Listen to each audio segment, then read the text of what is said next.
Shalom, shalom à toutes et à tous dans le nom de notre Seigneur Jésus-Christ.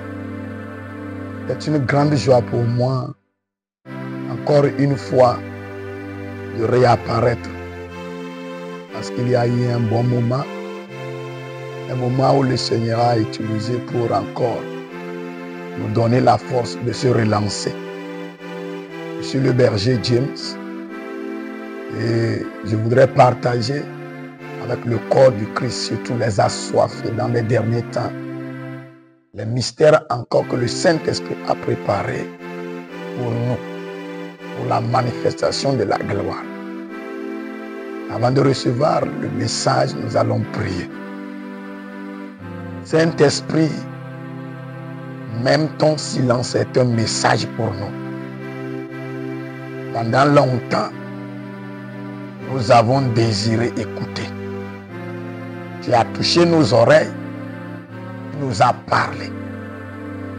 L'heure est arrivée de voir et de toucher ta parole. Nous voulons que tu nous donnes la force pour atteindre cette dimension. Au nom de Jésus-Christ.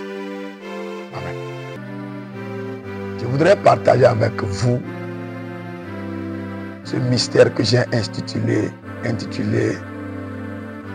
comment rendre concret mon miracle. Comment rendre concret, touchable mon miracle. Aujourd'hui, beaucoup de personnes se posent des questions. Est-ce que réellement les prophéties existent? Est-ce que les miracles existent?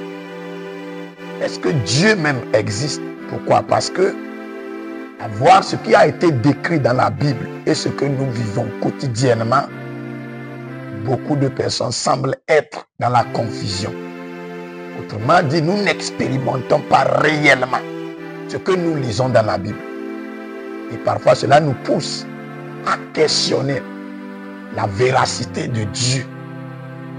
Et je voudrais partager avec vous un secret qui nous permettra désormais de rendre concret les miracles que notre Dieu nous a donnés, que ce soit dans la Bible ou dans les prophéties. Lisons un peu dans la Bible, dans Jérémie chapitre 8, verset 20. Là, il est écrit, la moisson est terminée, l'été est passé, mais nous ne sommes pas sauvés. Dans 22, il dit, n'y a-t-il pas de baume en Galade? N'y a-t-il pas son médecin au milieu de lui? Alors pourquoi la guérison de la fille de mon peuple ne s'opère-t-elle pas? Ça veut dire que ce verset-là est en train de soutenir un aspect que nous vivons dans le christianisme aujourd'hui. Beaucoup de personnes reçoivent de la part de Dieu, mais ça reste dans le domaine spirituel. Ils ne voient pas cela se concrétiser dans le monde physique, dans leur vie quotidienne. Alors, le Saint-Esprit veut nous tendre ce mystère, ce secret, pour qu'on sorte de cette confusion. Comment faire pour que tout ce que j'ai reçu de la part de Dieu, qui est spirituel, devienne physique? Comment concrétiser ma bénédiction, mon héritage? Comment rendre ça palpable? Et le secret est très simple. Vous savez, Jésus-Christ a dit quelque chose dans Matthieu chapitre 11, verset 12. Il dit, depuis le temps de Jean-Baptiste jusqu'à nos jours, le royaume des cieux est forcé. Il dit là-bas, seuls les violents s'en emparent. Là, il a relâché la clé.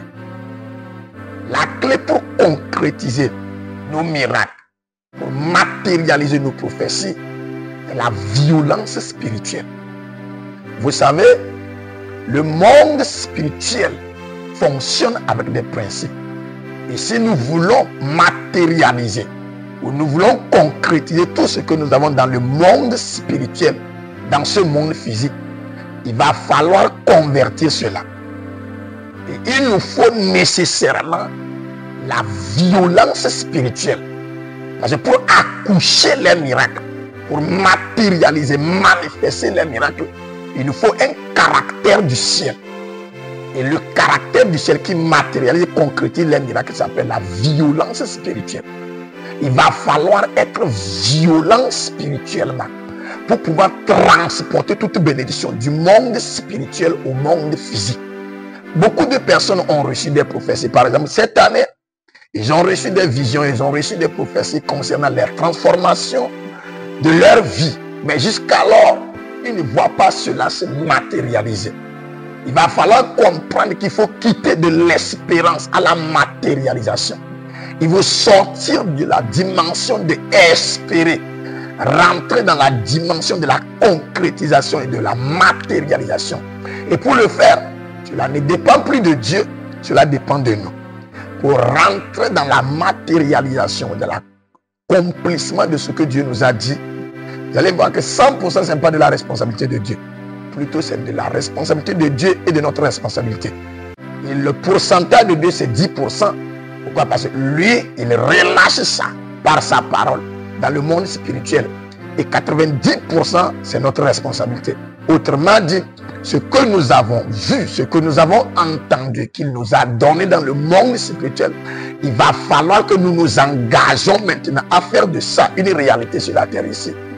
Et voilà, l'heure est arrivée pour que nous, les chrétiens, nous nous levons et forcer que tout ce que notre Père a préparé pour nous dans le monde spirituel arrive à se matérialiser dans le monde physique. C'est là que dans ce monde physique-là, nous allons voir la gloire, toucher la gloire, expérimenter la gloire. J'exhorte tous les chrétiens, surtout dans ces derniers moments, à se lever, à brandir vraiment cette violence spirituelle et à changer ce monde-là. Il est de notre responsabilité de révéler la gloire de Dieu, de manifester sa gloire. Et j'espère qu'il est vraiment temps qu'on se lève. Je prie pour tout le monde qui est en train de me suivre actuellement. Que le Saint-Esprit te porte cette violence-là. C'est un manteau en quelque sorte. Que tu reçois ce manteau de violence spirituelle. Ce n'est pas une violence contre les hommes, mais c'est une violence où on n'accepte pas la médiocrité, mais on se lève pour rentrer dans l'excellence. Je prie que le Saint-Esprit t'injecte cette force, cette énergie, cette violence spirituelle pour expérimenter ton miracle. Tu es richement béni.